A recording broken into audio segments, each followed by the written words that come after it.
are celebrating our 10th anniversary this year, Frank and I, and we decided that today we would have basically a conversation with colleagues who have participated and also try to do this as an interviewed format. So with me is, of course, Frank Fear, who is Professor Emeritus at Michigan State University.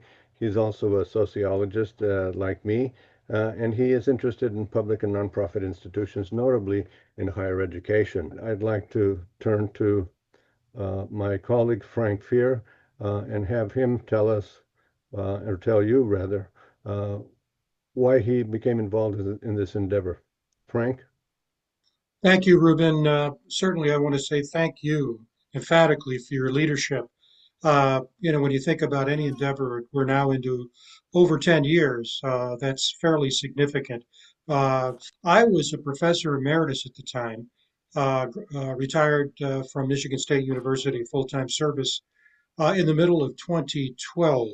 And my career at Michigan State, which spanned almost 40 years, was really what I would call a combo uh, set of responsibilities. And yet, I always viewed myself as a faculty member who happened to be an administrator when I was an administrator, and went back and forth later in my career from full-time faculty work to full-time administrative work, and had an opportunity.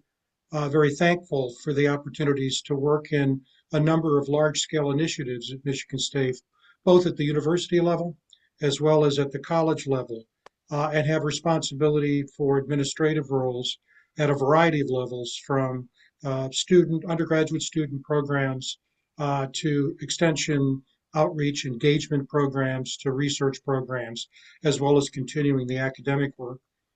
Uh, as background, my field is community and organization development, and I don't want to give the impression that at the time I was a student or a scholar of what we now call neoliberalism and has been called neoliberalism.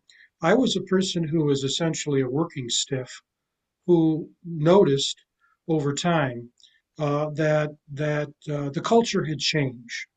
It had changed in ways that were, as I look back now, quite stunning because as we all are, at least I hope we're all are, we are mentored by senior colleagues who not only help us learn the ropes, but also to understand what the obligations are as both a faculty member and also as an administrator.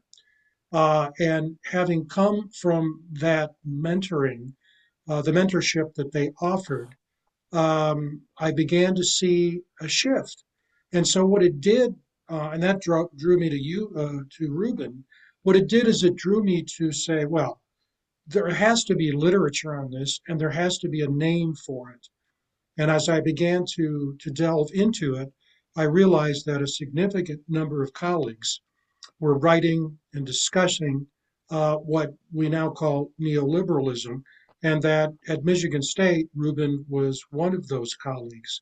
And when I learned about the conference, I was in Florida at the time, and I asked Ruben if it would be possible to come to the conference, and he said certainly. And so I was one of the presenters at the conference, and as Ruben mentioned, it evolved to the point now that I'm the managing editor of our website, FutureU, conversations about values and change in higher education. And we do our best to post something relevant with respect to neoliberalism and how it has evolved and morphed over time. So we post something every day. Plus, we have a YouTube channel. This video will go on our new YouTube channel that at this point probably has 25 to 30 different videos. And so what I didn't expect, but it's our reality, is as things have evolved, from my perspective, they've gotten worse. And I just got through writing a piece that looks at change in higher education. And the beginning of the piece is really about the evolution that was rendered by internal efforts to change. But as I think we all realize in a very fundamental way, is that the threat of change, and it is a threat, is coming from the outside. And so, in very, very profound ways, to the point that it makes headlines every day. both in terms of what the current administrative regime is seeking to impose on higher education, seeking to align it to its priorities. For example, with respect to the recent initiative, um, no more than 15% of your student body can be international students, et cetera, et cetera. And so the relevance, I think, of the work we're involved in, rather than waning, has deepened from primary concern about the neoliberal incursion on higher education, largely from within, administratively, aided and abetted by governance officials. But now it's primarily from the outside.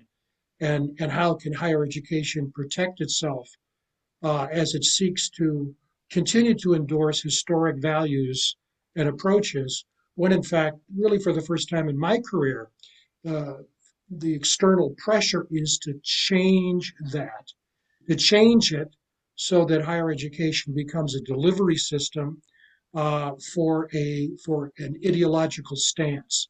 That just was so far away from what drew me to the academy and my experience most of my time in the academy. So that's why it's a blessing for me to be involved in this work and can continue to be involved. The journey I've taken over the last, say, 25 years is not something.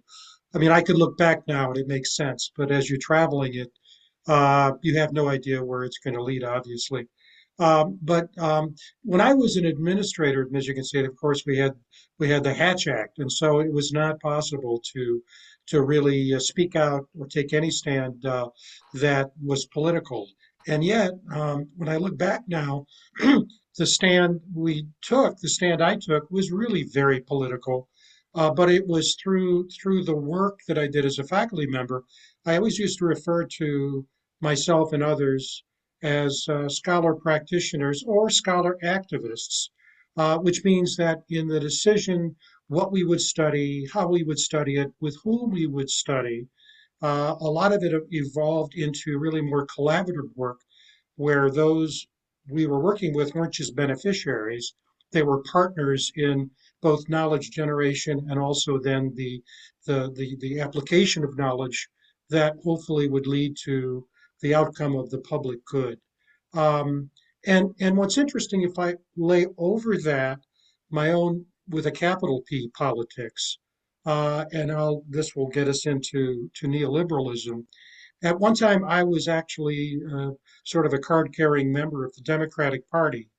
But one of the things that I would say in that regard is, and it was drilled into me in graduate school, is that any paradigm will fight like hell to maintain itself, and that expect paradigms to morph by being able to incorporate within it ideas that allows it to continue. And so what I began to see starting in the 90s and then picking up steam on the Democratic side was what we now know and is written about called progressive neoliberalism, which is very much a Reagan Thatcher style approach to the economy, but very much progressive on the social side. Things that Bill Clinton did, President Clinton, and a whole lot of things that happened when Barack Obama was president and continued with Biden. What we're dealing with now, and it gets me to the threshold of the Trump era, uh, I never expected to experience what we're experiencing now. I became very politically active as soon as I retired, and became was is and still am an activist and engaged in community groups. I never expected neoliberalism to take another morph, which is neoliberal fascism, where just about everything that I'm viewing from the current regime combines uh, money as power, as a cudgel, with using authoritative means. When you think about it, it reminds me very much of the mafioso, where you have an opportunity here, or else you will do as we say, or you will be rewarded if you participate and if you collaborate with us. If you don't, though, you will be punished, and it's always in the form of lower research grants, penalties of other sort that you can measure in terms of money. And you think about the architecture within which this is all happening, with this crypto empire that the president and his family is establishing. And so I think, and this goes back to what I said earlier in my introduction, for the first time in my career, I was involved in a number of national movements, two in specifically, where I was very active and had a, let's say, a national name. Those were internal to higher education. Now we're fighting for our survival to retain what I would say a traditional ethos of higher education because of this neoliberal fascism, where it's all about the money and it's all about imposed priorities so that the work that you do as an institution fits our priorities. And if it doesn't, we will punish you to the point of threatening your very survival.